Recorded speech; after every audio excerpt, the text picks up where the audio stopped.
Hello, I'm Michael Mayer from VocalWisdom.com, and in this video I'm going to talk about acoustic pronunciation.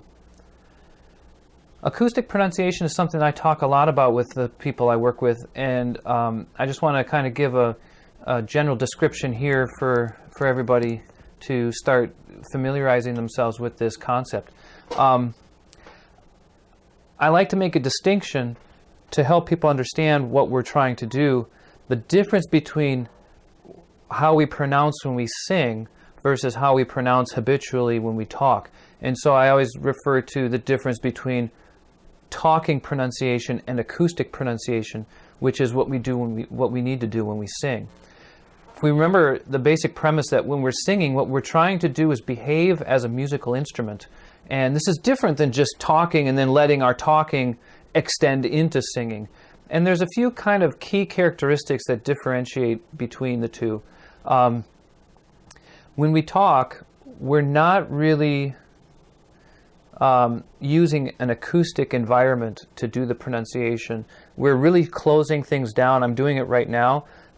It's just kind of a habitual way we all talk, because when we talk, we're not using the same level of energy, and we're not creating the same level of acoustic energy, sound, that will radiate through an open space.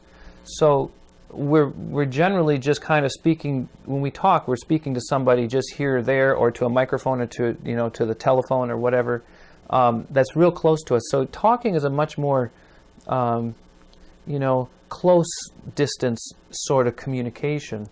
And so as a result, we kind of close down the whole system because it's not needed. And so we're using a smaller resonance space, which is essentially just using kind of more towards the front of the mouth. Now, ideally, we're still keeping the throat relaxed, and we're still using the larynx to produce a good vibration. But the reality is that we're closing down because we don't have the same amount of energy, and we don't have the same requirements or demands being asked of our voice as we do when we're singing. Because when we sing, we're being an acoustic instrument that needs to amplify itself. Whether it's just simply in a recital environment of a large room, or in an operatic environment of a hall that has hundreds or even a couple thousand seats listening to us. So the demands are significantly different. And so it's important to understand this difference, that you can't just go and do the same thing when we talk when you start singing. If we do that, you can hear, if I just kind of start singing now like I-ya-o, I-ya-o, ah, as soon as I start changing pitch, the throat is kind of in a closed position, ah, and it starts to get tense. So that right there, it may be okay when we're in a speaking range, but it will still sound a little bit dry, a little bit thin, right? So what we want to do is pronounce acoustically, which is basically pronouncing with the whole resonance system. And as I described in other videos, our resonance system is the vocal tract that extends from the larynx up through the pharyngeal, the pharynx space, extending, including the mouth to some degree. So we include the mouth and the nasal passages up here. So it's kind of like a horn that extends up. So in order to use this for pronunciation, we have to conceptualize it first. We need to think about, we have to visualize, we have to mentally picture what we're going to do with our body. So acoustic pronunciation feels much more general, not quite so specific. So talking pronunciation is more specific because it's smaller. See, I can talk really clear like this, E-A-A-O-U, but that won't give room for all of the energy that's produced when I'm singing in a nice, complete way. So we need to feel more of a general pronunciation. Ah, hey, e, oh, oh. And when we talk that way, it sounds dull, because talking doesn't produce the same intensity of vibration, which doesn't create the same kind of acoustic energy. So So we need to first establish the openness, like we've talked about what an open throat is, releasing the airway, feeling hollow.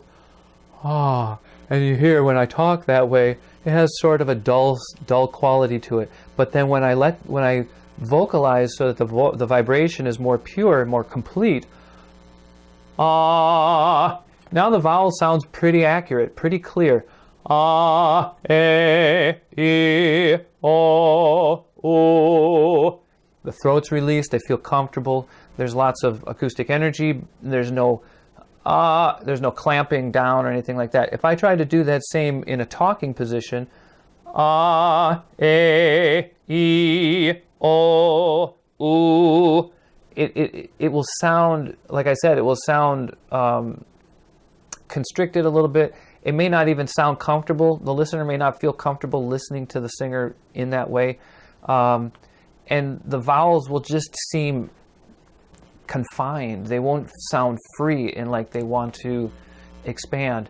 And then that will especially be an issue when I start changing pitch. It's not necessarily a huge problem in a comfortable pitch range. But if I go up, you can hear it. The larynx is high, and even going down, it's too closed. The larynx is too high to have the flexibility of pitch.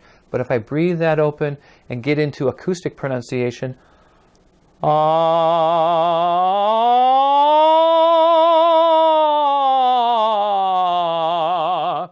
then that's much more even, much more comfortable. And then going down, same thing. Now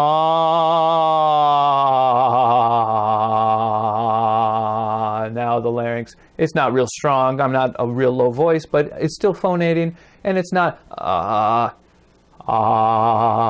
so it's still that's a pretty low note for me, and it still phonates because the larynx is released. So when the larynx is in that slightly lower position, that changes how the vibration happens. So now it's more flexible to tune a wider range of pitch. Okay, so acoustic pronunciation is how we conceive of that, and we need to think of pronouncing acoustically in order to have the openness that the vocal instrument needs. The open throat that we hear people talking about, the flexibility, and the openness of the resonator that we need to be a musical instrument. Okay, so I hope that makes sense. We'll see you at the next video.